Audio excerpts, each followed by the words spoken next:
The day the sun wept red, the fall of America, 1963. It was a Tuesday, October 29th, 1963. The air still held a trace of autumn crispness. Children walked to school, their laughter echoing. Milkmen made their rounds. Newspapers landed on porches with a familiar thud. America was busy. America was bright. America was blissfully, fatally unaware. No one saw the shadow lengthening. No one heard the silent beat of leathery wings approaching from an age of forgotten terrors. The country hummed with the tunes of early rock and roll, its people dreaming of new cars and white picket fences. The Cold War simmered, a distant, manageable fear. This new fear, however, would be far more intimate. It would wear a familiar face, twisted into a mask of hunger. Then came the sirens, not the usual wail of a fire truck or an ambulance. These were different, deeper, more insistent. They clawed at the sky. Radio broadcasts crackled with static, then silence. Then a new voice, cold, ancient, announcing the dawn of a new age. Panic was a slow burn at first, then a wildfire. People looked to the skies, expecting Russian bombers, perhaps. They looked for mushroom clouds on the horizon. What they got was far worse, a creeping dread that seeped from the shadows, from the alleyways, from the very ground beneath their feet. The sun that day seemed to dim prematurely, as if ashamed of what it was about to witness. The government, caught completely off guard, crumbled like old parchment. The president, the Joint Chiefs, gone, vanished into the burgeoning darkness. One moment, there were orders being shouted into telephones. The next, only the frantic, unanswered ringing. The military, mighty and proud, found its bullets largely ineffective against foes who did not bleed as men did, who did not die as men did. Tanks became coffins, fighter jets became falling stars. The robust infrastructure of a superpower proved to be nothing more than a fragile network, easily unplugged by claws and fangs. The speed was terrifying. Within hours, communication lines were severed. Within days, cities fell silent, one by one. As dusk bled into an eternal night, a new order began to assert itself. The United States of America, a beacon of liberty for nearly 2 centuries, was extinguished. Its light snuffed out not by nuclear fire, but by an ancient, insatiable thirst. The year 1963 would not be remembered for Camelot's tragic end, but for the end of America itself. It was the year the vampires came. It was the year they stayed. The land of the free became the land of the eternally damned, a hunting ground ruled by the creatures of the night. The sun, it was said by those few who whispered in the daylight, wept red tears that day. The weapon was not a product of atomic fission, it was far more insidious. They called it the sanguine bomb, though its true designation, whispered in hushed, terrified tones by captured scientists, was Project Nosferatu. It did not level cities with fire and shockwaves. Instead, it unleashed a plague, a tailored virus, airborne and terrifyingly efficient. This virus did not kill its victims outright. No, it offered a far crueler fate. It rewrote their biology, it twisted their souls, it hollowed them out and filled them with an unquenchable, agonizing thirst for blood. It made them vampires. The origins of Project Nosferatu were shrouded in dark secrecy, a tapestry woven from ambition and ancient evil. Some whispered it was a Cold War experiment gone monstrously wrong, a bioweapon designed by mortal men who played God and lost. Others claimed a cabal of elder vampires, patient and powerful, had spent centuries infiltrating human science, guiding human hands to create the instrument of their ultimate ascendance. They had waited for the perfect moment when technology could serve their ancient hunger. This bomb was their dark masterpiece, the key to unlocking a world draped in perpetual twilight, a feast that would never end. The truth, perhaps, was a horrifying blend of both. The virus itself was a marvel of malevolent biology. Once inhaled, it moved with terrifying speed. The initial symptoms were flu-like, fever, aches, a sensitivity to light. But these quickly escalated. Within hours, the infected experienced excruciating pain as their bodies warped. Teeth elongated into fangs, eyes turned crimson, skin grew pale and cold. The most terrible change was the hunger, a burning, all-consuming need for human blood that overwhelmed every other thought, every other instinct. It was highly contagious, not just through the initial airborne dispersal, but through the bite of the newly turned. A single bomb, strategically detonated, could turn a city into a nest of the undead in a matter of days. The initial detonations were precise, targeting major population centers: New York, Chicago, Los Angeles, Washington, D.C. The virus billowed out an invisible, odorless cloud of damnation. People breathed it in on their way to work, in their homes, in their schools. The transformation was swift, brutal and unstoppable. Families turned on each other, neighbors became predators. The thin veneer of civilization was stripped away, revealing the raw, desperate hunger beneath. The architects of this horror watched from the shadows, their ancient eyes glinting with triumph as America drowned in a sea of its own newly turned. The night of the sanguine bomb was the true birth of their new world. With the old government utterly dismantled and the human population decimated or transformed, the new masters wasted little time in rebranding their conquest. The United States of America was declared null, a failed experiment of mortals. In its place, a new name was proclaimed from darkened balconies and through crackling commandeered radio waves. The land would henceforth be known as Vesperia, a name evoking evening, the western star, and the encroaching permanent dusk that had fallen over the nation. The name itself was a constant reminder of who now ruled, the creatures of the night, the eternal children of the Vesper. The stars and stripes, that vibrant symbol of liberty, was torn down and burned in great pyres that cast flickering demonic shadows across the once familiar streets. A new banner was raised. It was a stark, terrifying ensign. The flag of Vesperia consisted of a field of deepest black, representing the eternal night. Upon this, 3 jagged crimson stripes, like claw marks, ran diagonally, symbolizing the blood upon which the new empire was founded and sustained. In the canton, where stars once represented states, there was now a single silver stylized bat in flight, its wings spread wide, its fanged maw open. It was a banner of dread, a promise of fealty to the dark. Washington, D.C., the former heart of American democracy, was swiftly repurposed. Its neoclassical architecture, once symbolic of enlightenment and reason, now seemed to brood under the perpetual twilight. The White House became the Crimson Palace, home to the supreme vampire regent. The Capitol building was transformed into the conclave of eternal night, where vampire lords from across Vesperia would gather. Monuments were either defaced or rededicated to legendary vampire figures of old. The Lincoln Memorial, for instance, now featured a colossal, shrouded, bat-like figure seated in the chair, its marble eyes seeming to watch over the subjugated city with cold amusement. For the surviving humans, these changes were more than just symbolic. They were a constant, crushing reminder of their defeat and their new, horrific reality. To see the flag of Vesperia fluttering where Old Glory once flew was a daily torment. To hear the new name of their country spoken by the chillingly calm voices of their conquerors was to taste ash in their mouths. The psychological toll was immense. Hope, already a scarce commodity, dwindled further with each new edict, each new symbol of their enslavement. Vesperia was not just a new name on a map, it was a nightmare made manifest, a tomb for the American dream. Section 4.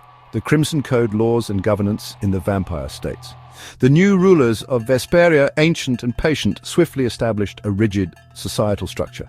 This was not anarchy, it was a meticulously planned totalitarian regime. At its apex sat the Grand Coven, a council of elder vampires, some claiming lineage back to the darkest corners of European history. Below them, regional vampire lords, often brutal and power-hungry, governed designated territories, formerly states. These lords were responsible for enforcing the new laws, collectively known as the Crimson Code. This code was simple in its cruelty, designed for absolute control and the efficient harvesting of the nation's remaining human resource. The age of human rights was over. The age of vampire dominion had begun. The Crimson Code's primary tenets revolved around blood and obedience. A strict nighttime curfew was imposed on all humans. To be caught outside after dusk without explicit vampire authorization was a death sentence, or worse, an invitation to become an unwilling participant in a feeding. Human registration became mandatory. Every surviving human was catalogued, their blood type noted, their residence logged. Blood tithes were established. Designated humans, known as donors, were required to give a specific amount of blood at regular intervals at newly established bleeding centers. Failure to comply, or any sign of resistance, was met with swift and public retribution.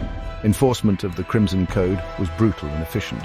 Vampire wardens, often younger, more aggressive vampires eager to prove their loyalty, patrolled the cities and towns. They were clad in dark, militaristic uniforms, their eyes glowing with predatory light. They were judge, jury, and executioner. Alongside them, a more insidious force emerged, human collaborators. These were individuals who, whether through fear, a desire for preferential treatment, or a twisted admiration for their new masters, chose to aid the vampire regime. They informed on their neighbors, helped round up dissenters, and managed the grim logistics of the blood tithes, their humanity slowly eroding with each act of betrayal. The concept of justice, as humans understood it, vanished. Vampire courts were swift, their verdicts predetermined. Accusations rarely required proof beyond a warden's word. Punishments were designed to instill terror. Public floggings, exsanguination, or the gift of eternal night. Forcible transformation into a vampire, often reserved for those who showed particular defiance, a cruel parody of an eternal reward. There were no appeals, no mercy. The legal system of Vesperia was not designed to protect, but to control. Its sole purpose was to maintain the vampire's iron grip on the remnants of America, ensuring a steady supply of sustenance and crushing any spark of rebellion before it could ignite. Section 5, Twilight Coexistence, Humans and Vampires in a Divided Land. Coexistence, in the true sense of the word, was a cruel joke in Vesperia. It was a relationship of predator and prey, master and slave. Strict segregation was enforced. Humans were largely confined to designated human sustenance zones, essentially ghettos, often the decaying remnants of pre-Vesperia suburbs or inner-city districts. These zones were walled off, heavily patrolled by wardens and their human collaborators. Movement between zones was forbidden without explicit vampire permission, which was rarely granted. Within these zones, humans lived in constant fear, their lives dictated by the ringing of the curfew bell and the ever-present threat of a nighttime raid for blood or recruits. The most chilling aspect of this new order was the establishment of sanctioned feeding grounds, euphemistically called donation centers, or more grimly by humans, blood farms. These facilities were cold, sterile, and terrifying. Selected humans deemed healthy enough were brought here to fulfill their blood tithes. The process was clinical, devoid of any pretense of care, designed for maximum efficiency in blood extraction. Rumors abounded of humans who never returned from these centers, their bodies simply giving out under the strain. For vampires, these centers were a practical solution to their sustenance needs. For humans, they were abattoirs, a constant reminder of their status as livestock. Despite the overwhelming oppression, the human spirit, though battered, was not entirely extinguished. Small pockets of resistance began to form.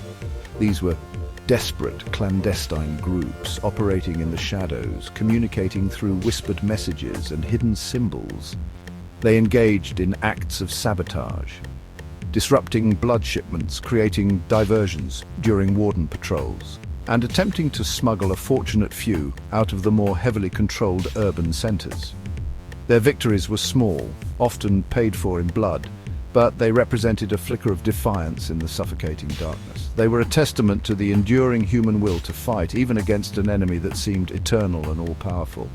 Yet not all humans resisted. Many chose collaboration, a path paved with fear and self-preservation. Some became Renfields, not in the traditional sense of deranged servants, but as willing administrators of the vampire regime, overseeing human labor, managing ration distribution, always meager, or even betraying resistance cells for promises of safety or slightly better living conditions. Others, a twisted few, even came to admire the vampire's power and perceived immortality, hoping to be chosen for the transformation. This division among humans was perhaps one of the vampire's most effective tools, sowing distrust and making unified resistance even more challenging. Section 6. House of the Setting Sun. A new anthem for the damned, the old folk song, House of the Rising Sun, once a mournful ballad of ruin and lost chances in New Orleans, found a new, even more chilling resonance in Vesperia. It was twisted, reworded, and reborn as House of the Setting Sun. The melody, still haunting, still melancholic, carried new lyrics that spoke of the eternal night, the insatiable thirst, and the damnation that had befallen not just one soul, but an entire nation.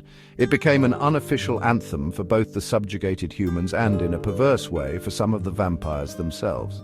It was a song of ultimate despair, a dirge for a lost world. The new lyrics painted a grim picture. There is a house in New DC, one version began, they call the setting sun, and it's been the ruin of many a poor boy, and God, I know I'm one. Verses spoke not of gambling and drink, but of the crimson tithe and the warden's call. They lamented the loss of daylight, the transformation into creatures of the night, or the slow draining of life under vampire rule. The ball and chain was no longer a metaphor for earthly troubles, but the literal chains of servitude, or the inescapable curse of vampirism itself, an eternal prison of hunger and shadow.